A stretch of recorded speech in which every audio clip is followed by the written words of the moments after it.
আমরা চলে আসছি দুপুরের খাবার খাওয়ার জন্য, সম্ভবত এই সেই রেস্টুরেন্ট।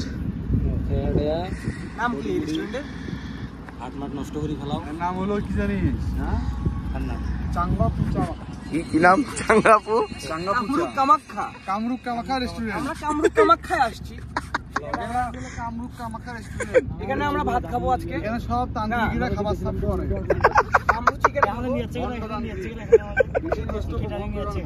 ও আমরা কবিরাজে ফোন দিয়েছি। ও আমি একটা কথা, সেটা হচ্ছে ব্লগ কর, মানে ব্লগিং এর যে ব্যাপারটা সেটা হলো, আমরা একদিন আমাদের এলাকায় গাইবান্ধায় আর কি রাস্তাঘাটে সবসময় পোস্টার লাগানো থাকে যে অমুক বিভিন্ন কবিরাজের তান্ত্রিকের বিবাহে অশান্তি, স্বামী স্ত্রীর অশান্তি, IPL এ জুয়া খেলায় 100% নিশ্চয়তা দেওয়া, এছাড়াও অনেক সময় প্রেমের জটিলতা, প্রেম বিবাহে স্বামী স্ত্রীর মধ্যে বন্ধন ইত্যাদি ইত্যাদি অনেক থাকে।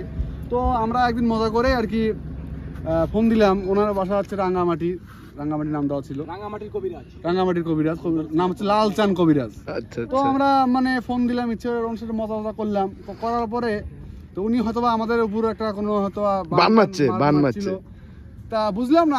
আমাদের যাওয়ার কথা ছিল প্রথমে হচ্ছে বান্দরবনে আসলে। তো হঠাৎ করেই আমরা বুঝলাম, হুট করে আমাদের মন টন চেঞ্জ হয়ে গেল, আমরা এই রাঙ্গামাটিতেই আসলাম এবং আমরা সেই জায়গায় চলে আসলাম।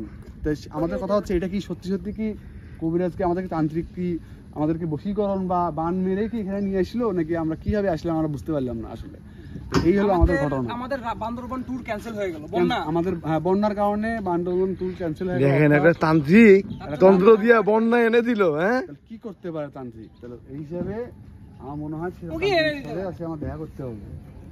চলো তান্ত্রিক হিসেবে দেখা করবো।